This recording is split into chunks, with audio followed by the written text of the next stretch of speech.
let me say, word in defense of reason in dialogue with faith. Because faith is that proof.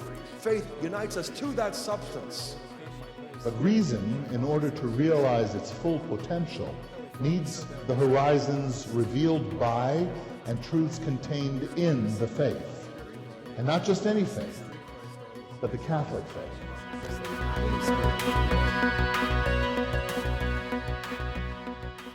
So far I've argued that there isn't conflict between the scientific theory of evolution on the one hand and mere Christianity, Christian belief, on the other hand. Now I want to go, you might say, from defense to offense. In the NFL, you can't play both defense and offense, but I'm not in the NFL, so I can. So in the third part, I call it naturalism versus evolution. I want to argue that naturalism and evolution don't fit together well at all. Many people seem to think of evolution as a kind of temple, sort of pillar in the temple of naturalism. I want to argue that in fact they don't fit together well at all, and that as a matter of fact you can't sensibly accept both naturalism and evolution. So they conflict in the sense that you can't sensibly accept them both. I don't say that they can't both be true. I don't think they can both be true, but I'm not saying that. What I am saying is you can't sensibly accept them both. There are many propositions you can't sensibly accept, even though the propositions are possibly true.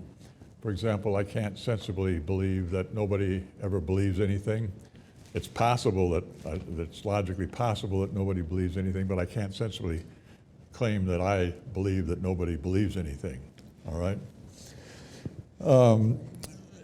And I'll use the letter N to abbreviate naturalism, the thought that there's no such person as God or anything like God. I'll use the letter E to abbreviate the thought that we human beings have come to be by virtue of the processes proposed in current evolutionary theory. So we've come to be by way of evolution. I'll use the letter E for that. And I'll use the letter R for the proposition that our cognitive faculties are reliable. And here, when I speak of cognitive faculties, I'm thinking of memory, for example, whereby I know something about the past, where I was yesterday, where I was the day before that, where I spent the night last night. So memory, perception, whereby we know something about our environment, our near environment. For example, by perception, I know that there are lots of people here and lots of chairs, a microphone in front of me. We can also learn things about our far environment too, of course. We can perceive the sun and stars, which may be many billions of light years away from us. So there's memory perception. There is also what we could call a priori or logical intuition, whereby we can learn, we can know such things, such simple things as that 2 + 1 = 3, or if all men are mortal and Socrates is a man, then Socrates is mortal, and whereby we can also see logical relations between various propositions. There's also induction, whereby we can learn something about the future from how the past has been. The philosopher Thomas Reid spoke of sympathy, whereby we can know what other people are thinking or feeling very often just by taking a look at them. I can look at my wife and think, uh-oh, I must have done something annoying again, just by the expression on her face. There are these cognitive faculties. Now, we ordinarily just assume that they are reliable in the sense that they produce in us a preponderance of true beliefs. Not all true beliefs, of course, we often make mistakes, but a preponderance of true beliefs. More true beliefs than false, certainly.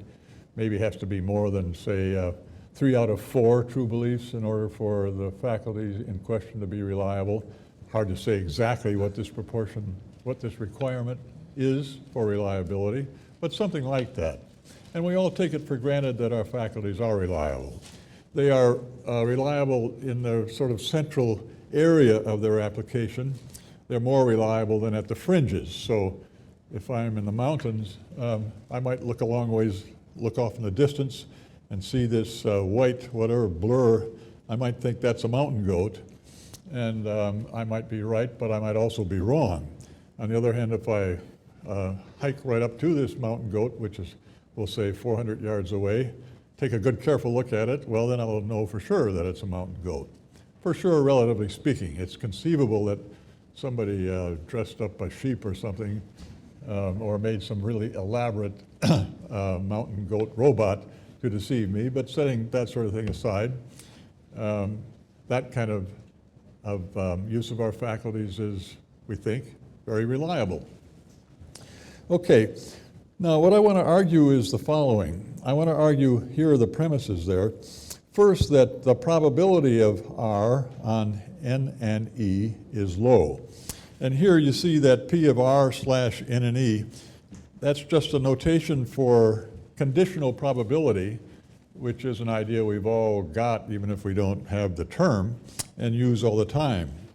So for example, the conditional probability is the probability of one proposition given the truth of some other proposition, given that, or on the supposition that this other proposition is true. So for example, you might ask, what's the probability that Mr. A will live to be 80 now that Mr. A is, given that Mr. A is now 35, doesn't watch his diet at all, never gets any exercise, and has grandparents, all of whom died by the age of 50. Fairly low probability. You might contrast that with the probability that Mr. B will live to be 80, given that Mr. B is now 70, watches his diet like a hawk, runs 11 miles every day, and has grandparents, all of whom live to be over 100, a much higher probability, right? So the probability of one proposition given that on the assumption of the truth of some other proposition. We might ask, what's the probability that Jock is a Mormon, given that Jock lives in Glasgow, Scotland? Well, not very high. I'm not sure what the proportion of Mormons there is, but not very high.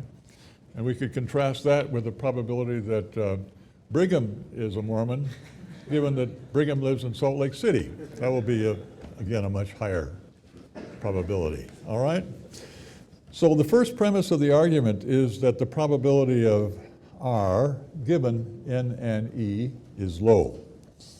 And I'll argue for that below.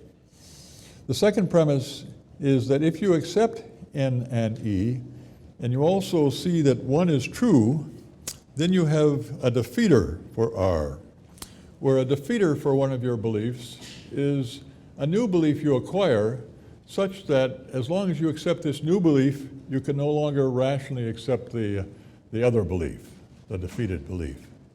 So for example, I'm looking in a field and I see what I take to be a sheep. I form the belief there's a sheep in this field. And then you come along, you who I know to be the owner of the field and whom I take to be an honest man, and you tell me that you never keep sheep in the field, but you do have a dog that from this distance looks like a sheep. Well, then I've got a defeater for my original belief that there's a sheep there, all right?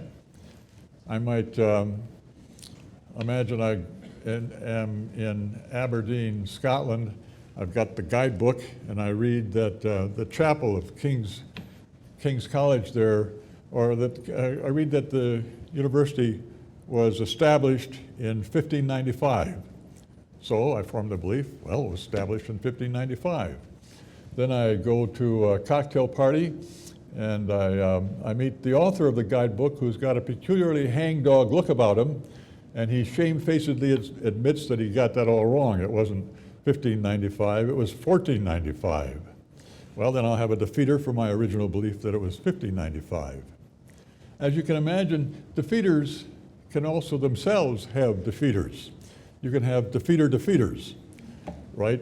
As a matter of fact, you could have defeaters, and so on. I mean, after a few repetitions, it gets sort of boring, but you can. So, for example, in the first case, the case of the sheep, I got this defeater for my belief that there was a sheep there, and you're telling me that you don't keep sheep there.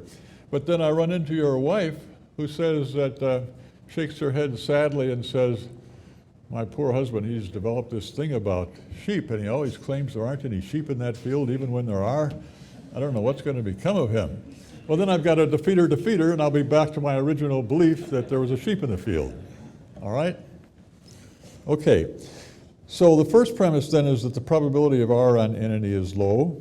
The second is one who accepts N and E and also sees that one is true has a defeater for R.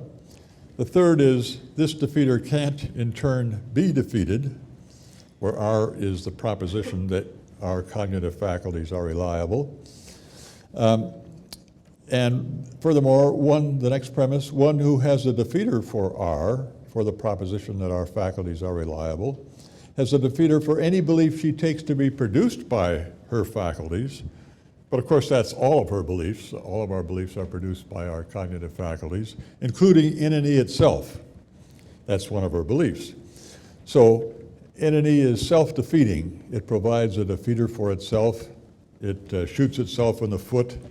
It's self-referentially incoherent, a lot of different words we could use here, and can't rationally be accepted.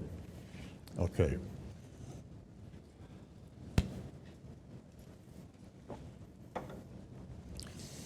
Now, the premise of this argument, so the conclusion then is that you can't sensibly believe naturalism and evolution. The premise of this argument that needs the most support, in my opinion, is the first premise, that the probability that our faculties are reliable given N and E is low. And I want to argue for that premise now. First, I want to take naturalism to include materialism about human beings. Materialism about human beings, not materialism as the thought that everything in the whole universe is material, but rather just that human beings are.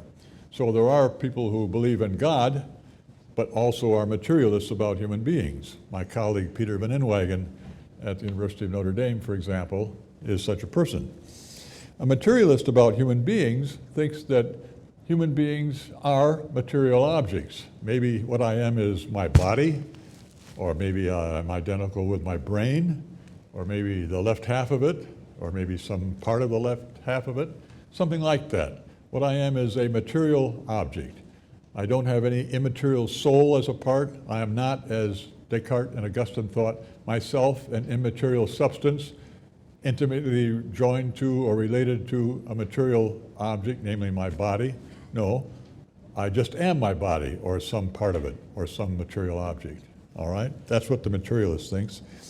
And I'm taking naturalism to include materialism on the grounds that most naturalists, in fact, all the ones I know, are materialists about human beings.